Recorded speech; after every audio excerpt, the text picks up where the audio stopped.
Hello, hello, hello, humanity. Sorry to come in so late. I had anticipated on coming in a whole lot earlier, but unfortunately, didn't work out that way. But today, I hope all is going well as the day is nearing an end. This beautiful Sunday. I hope for all of us. Well, I have a new recipe, and the more recipes that we can come up with that are affordable, not a lot of sugar, not a lot of carbs, not a lot of calories. It helps those of us that are. In an extreme struggle. We've been in this endless cravings and sugar, craving sugar for some of us for many years. Some of us it's new. However it goes, we're seeking the solution and this new eating lifestyle. For me, if you've been following, I've gotten tiny amount of results. And so I created all this stuff for myself, and I thought about you, hoping that with your endless cravings, with your for food and sugar, and not feeling well as a result of it, for us in that struggle, I wanted to share. So hopefully that there's something that you can come away with that'll help you feel better. But the more recipes that we have for those of us that are in this unbelievable. Unbelievable struggle. Maybe the take the boredom out, anything that we can do to help enhance us to get further along, down the road. And remember, I was listening to someone today. It was a totally different podcast. It had nothing to do with food. They were just sharing how they were being okay finally with it's taken them a little while, and for those of us with the struggle with food, for a lot of us, we've had to take the long way home. It has not been a situation where we could just go in and do the things that we needed to do, get instant results, and what have you. A lot of us shortcuts and just your regular distance. If we thought in those terms, for those of us that have been in a severe struggle with food, it would be self sabotage for us because, we really have. We've had to take the long road home. So anyway, with all that said, today I made lentil burgers, and as opposed to putting them on bread with a lot of yeast and sugar, I took a collard green leaf, and you wash it, and then you take the stem out, and it'll probably give you two halves, and then you use that and just use it as your bun. But anyway, this recipe, once again, it's simple and affordable. I think I got the bag of lentils. I got them from the Dollar Tree. I paid $1.25 for them. So needless to say, when when I say they're affordable, they're just that, they're affordable, and they're very easy to prepare. Now, someone asked me if they're beans or if they're peas, or I really haven't done my research on them. I don't know. I don't know exactly what they are. So I'm going to do my research, and then I'll get back to you and then let you know exactly what they are. But one thing we know for sure.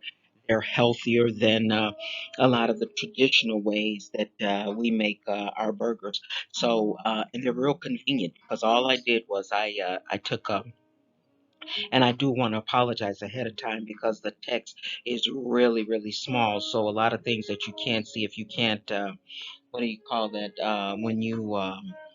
When you make your text large or you magnify it, if you don't know how to do that, because I personally don't really know how to do it myself, just listen to my audio recipe. So what I did was I took the lentils. I took about a fourth of a cup. You don't need much because you're mixing it with mushrooms. And if it's meat friendly, we've already discussed that. All of the recipes are meat friendly, so if you don't want to do the mushrooms, just take the mushrooms out. Get you some lean cuts of meat and pulse them so that way they're more pliable to form into your burger. And so what I did, I took one-fourth cup of lentils, and then I put them in a pot. I just barely covered them with water because they're only going to be in the in the pot for a short time, and you don't want to drown them with water, and it takes longer to get your boil. The less water, the quicker your boil. And so I just barely covered the lentils, and I used a fourth a cup. I boil them for literally about 5 minutes, 5 to 6 minutes, no more than that, believe me. And then I drained them, and then I took 1 to 2 tablespoons, depending on how salty you like your food. If you like a less salty version of burger or whatever, just use 1 tablespoon of onion soup mix. If you like a saltier burger or more, just a little bit extra flavor, use 2 tablespoons of onion soup mix. And I probably wouldn't use two. I probably, because you have such a small amount of lentils.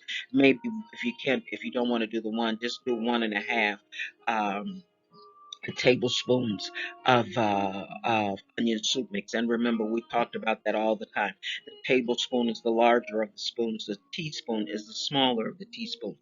And what you're going to do is you're going to take the one and a half,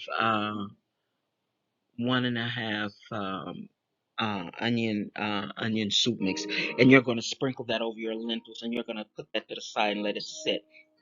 And then you're going to go in with 1/4 cup of mushrooms washed and then chopped. Just cut them up. 1/4 cup of bell pepper, 1/4 cup of onions, um, 1/4 cup of 1 teaspoon, 1 tablespoon of celery. And then you're going to go in with your oat flour. You're going to do 2 tablespoons of oat flour. You're going to do 1/4 cup of pecan flour, and all the various varieties of flour. I've seen most of them with the what is it? Is it Red Mills? Don't quote me on it, but I think it's Red Mills. They have a variety of flour, and the pecan flour is affordable. I think I got a bag at Walmart. I think I paid maybe like $6 for it. It's extremely affordable, and so is the oat flour. And remember, you don't have to use the oat flour. You can use almond flour. You'll get six. I think you'll get 6 grams less carbohydrates if you use the almond flour. In terms of taste, I don't know if it shouldn't be a big difference in taste. But I used oat flour, so I can't really say. If you do happen to go and get use the almond flour, I really don't know what that's going to taste like. But it shouldn't taste any. It shouldn't taste. You shouldn't see a big difference in taste because it's almond flour and the oat flour. It shouldn't be that much of a difference. But anyway, I use 1 teaspoon of paprika. You're going to use a packet of chicken flavor. Those little packets, I can't think of who makes them, but you've seen them. I don't know if that's Adobe or whatever, but it's chicken powder.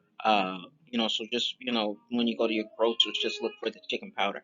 And so the ones that I use, they come in packets, and I use 1 packet. If you want a more chicken flavor or more seasoned flavor, you can go with 1.5 packet. I don't really know if that might be too salty for you because there is salt within the packets. If you use two of the chicken flavored packets, and then I went in with 1/4 cup of any of your shredded cheeses that you like. Remember, personalization and customization is key to this eating lifestyle because it's the taste that you like. And keeping out the deprivation. And then I used after I put in my flours and after I put in my seasonings and I put in my mushrooms, the lentils, the cheese, and then I formed. Let me give you this for sure. I used 3 tablespoons of ragu sauce as opposed to an egg, and all the ragu sauce is representative of it. Causes it to stick together because you want your burger. If it's crumbly, it will not be a burger. It'll be crumbles. You want your burger to stick together. When you find it, the way that you know that you're on the right road when you take like 2 tablespoons, scoop out 2 tablespoons of the mixture after you've blended it a little bit with your spoon. You don't want to do a lot of mixing because you'll make it too soft. And so you lightly blend with the spoon uh, your um, your mixture, and then you'll like I said, you'll put your ragu sauce in there, and that's like your egg. That's like the adhesive that makes it stick together. If you find that your mixture is starting to crumble or what have you, add more ragu. Put in another tablespoon. You don't want to go overboard with the ragu sauce, because if you go overboard, then you got a soupy consistency. So you want to pay close attention. Start out with 2 tablespoons, and then move up one, and then see if when you take 2 tablespoons and put it in your hand and squeeze it, see if it stays together, if it locks in. If it doesn't lock in, that means that, and it's kind of crumbly, that means that you need a little bit more ragu sauce, or uh, uh, tomato sauce may be a little bit too thin. I think ragu sauce is pretty good. And so then, if when you squeeze it together and it stays the same in the same shape that you use your hand to squeeze it with, and then you can take it and reshape it into a patty. And then you're going to place those patties after you've made patties out of all of your mixture. Then you're going to go in and put in maybe about a tablespoon of vegetable oil, olive oil, whatever you're using, but not much, because you don't want a lot of oil in the pan. You want it hot, and you want maybe about a tablespoon, spread over the entire circumference of the skillet. You'll place your patties in, brown them on each side for 7 to 8 minutes. After you brown it on one side, then you'll brown it on the other. I use what is it, provolone? I hope I'm saying it right. Provolone cheese. It melts real quickly, and it gives you a nice cheesy look to it. And I left that on there to melt for maybe about a minute. I took that off, and then my collard green. You should have. However many burgers you intend to consume, or however many burgers you intend to serve, you'll take that amount of large collard greens. They have to be large. Hopefully they'll be large, or maybe you'll do smaller ones. It's up to you, because the collard greens are your replacement for bread, as opposed to all the yeast and the sugar. You're going to use the collard green. You'll take the stem straight out of the middle.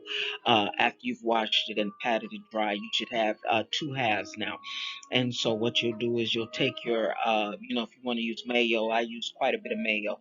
You'll layer each collard green leaf with mayo, a tomato, onion, whatever your garnishments are, and then you'll just put collard green leaf on the bottom, collard green leaf on the top. Now I just had another burger, and as opposed to just putting one on the bottom, one on the top, I made it large enough, and I just wrapped the whole burger uh, and tomato and mayo within that one leaf. So you can get creative however you want to do it. As the collard green leaf doesn't have to have any uniformity to it. It's just that it's a replacement for the yeast and the sugar.